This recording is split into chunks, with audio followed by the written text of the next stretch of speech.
Welcome back to the homestead. It's time for a quick chicken update. So let's see. This is our new meat tractor that we just built. It took almost a month from start to finish. There was a little sickness in between, so we had a little time not doing anything on it, but they're really loving it. This is our first batch. We've got the Cornish cross that are already sold for meat for someone, and then we've got a few of the Freedom Rangers.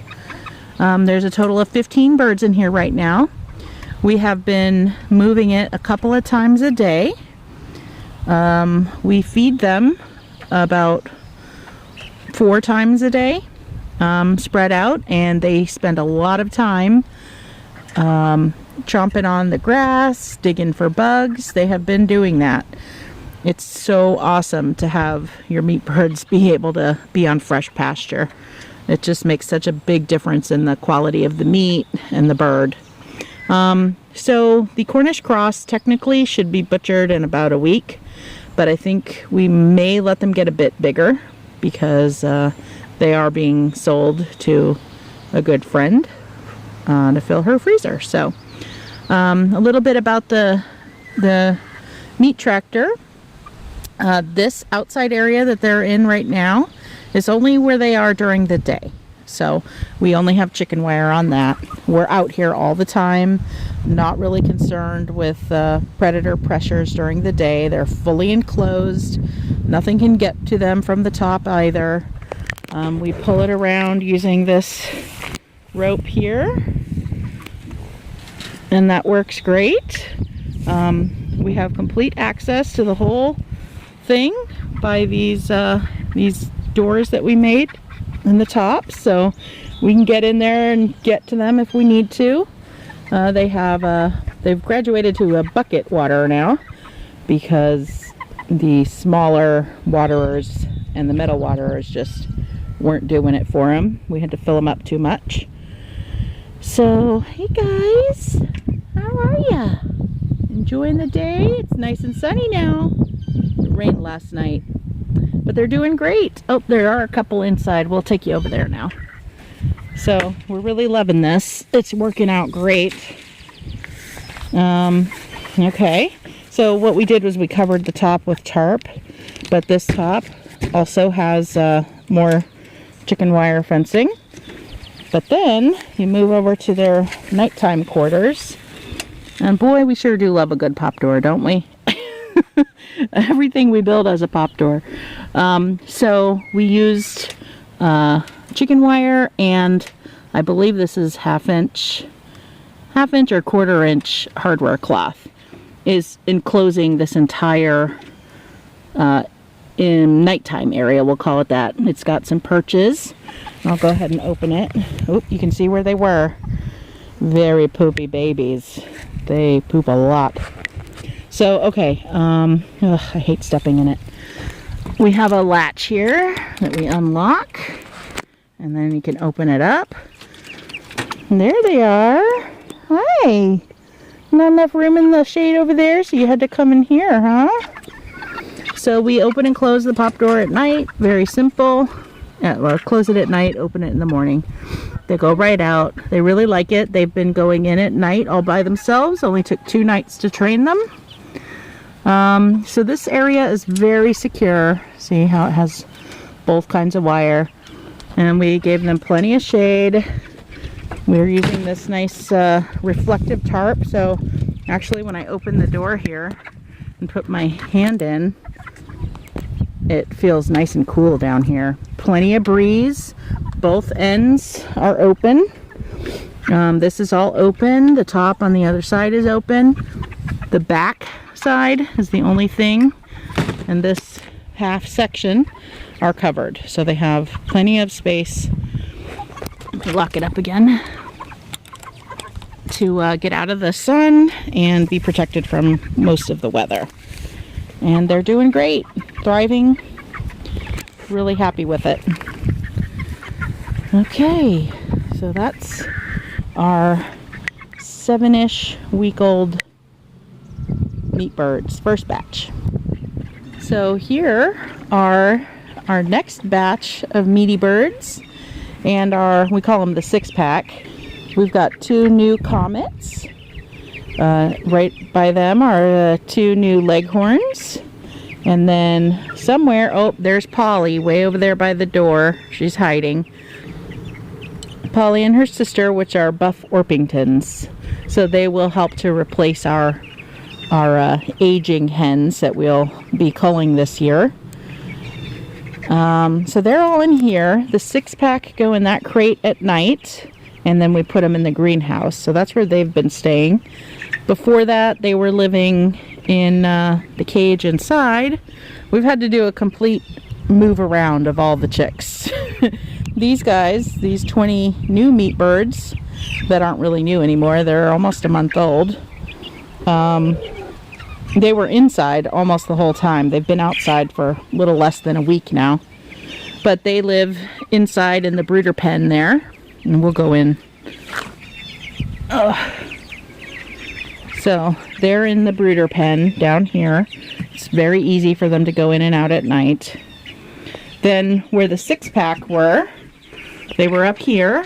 But we had to bring Orpheus Jr. out because we moved the white rocks out of here and into the main coop with all of his girls because we're not worried about breeding right now and having true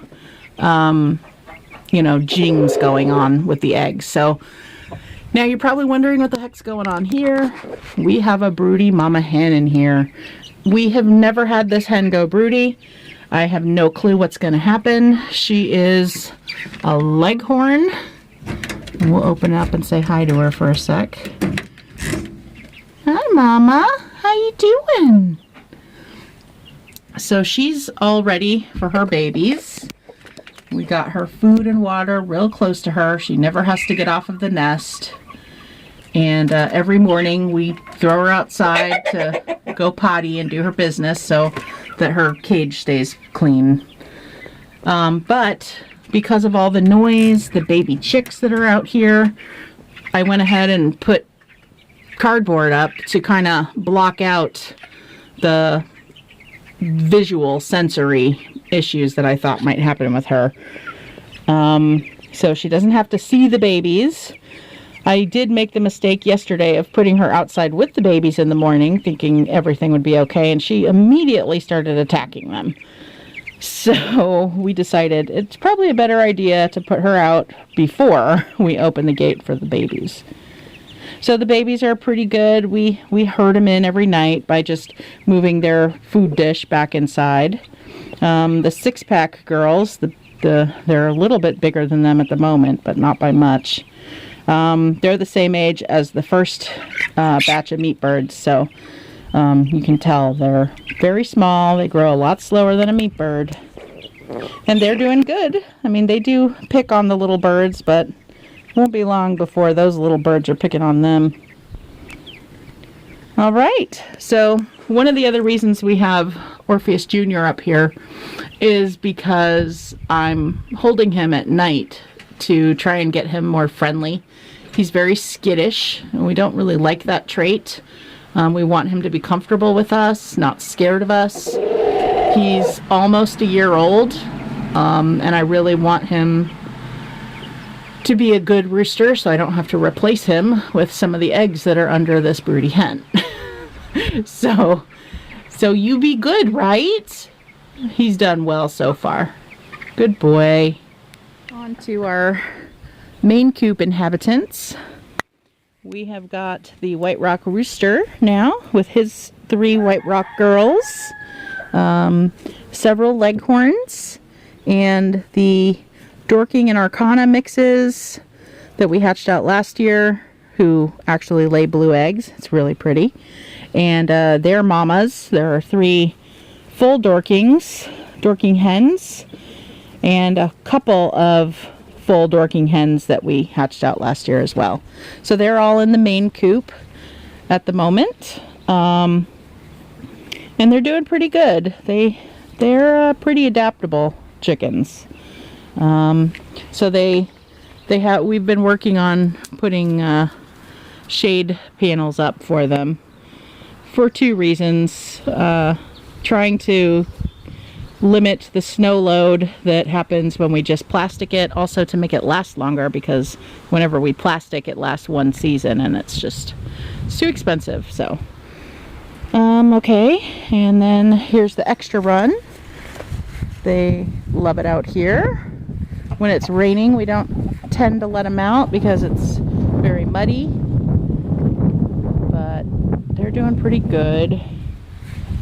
All right, and then our next group, full-grown chickens, is Danny K, and he's got all his girls. So I was really hoping for another Danny K Leghorn cross, which are these beautiful white birds with some black speckles, and they lay a little bit more eggs than the black Australorps tend to lay. So, and they're really light. They're almost like a pink color. Well, the hen that I put in with him went broody. She's our broody hen. So she stopped laying, and none of her eggs were fertilized by him. So if I had thought, well, 1 might not be enough, I would have put 2 in here with him. And I didn't. So we're not going to get those this year. I call them, what do I call them? Ostrahorns. I call them Ostrahorns. And so far I only have the 1. So it'll have to wait till next year again. Danny boy, what are you doing? Are you in the shade? Are you checking out the nest boxes? He does that a lot. He clucks at the girls when they're in there. All right, so there's 6 black Australorps in here with him. Total of 7, and they're doing great. We made a little roof on there out of some old tarp material, and they're enjoying that. All right, and then I'll go take you to Lancelot and all his girls. Now we're at the main flock. Most of the hens are out here. Most of the egg-laying hens. So the chicken tractor has done great. We moved Lancelot in here with all his girls very quickly. As soon as the snow is gone, and we could stand the fence up straight. The ground was still a little frozen, but we did it. So they've been on fresh pasture since end of April, thereabouts, maybe mid-April. Very happy girls. This is our mixed flock. All of the Arcanas are in here. All of the laying Buff Orpingtons are in here. All of the Comets are in here. The Cuckoo Morans, we have 2 of those. There are a few Leghorns, and we've got the Ostrahorn. I don't know if you can see her. She's out in the grass right there. There she is. She's such a pretty girl. So I definitely want more of her. Next year, probably. And there's Lance. Hi, buddy. And he's doing such a good job protecting his girls. But yeah, here's everybody. I'll have to get a count of how many chickens we have right now, but it's got to be somewhere between 85 to 100. Yeah. All right, that's the end of this chicken tour. I'm sure you're glad. Because I know I am. It's a lot of work every day, but we love them. Have a great day, everybody. Thank you for being here with us on our homesteading journey. If you like what we're doing, please give us a thumbs up, subscribe, and click on the bell to be notified of our new movies. From Maine.Homestead.Project, I'm Victoria. And I'm Gary. From our homestead to yours, have a productive and beautiful day.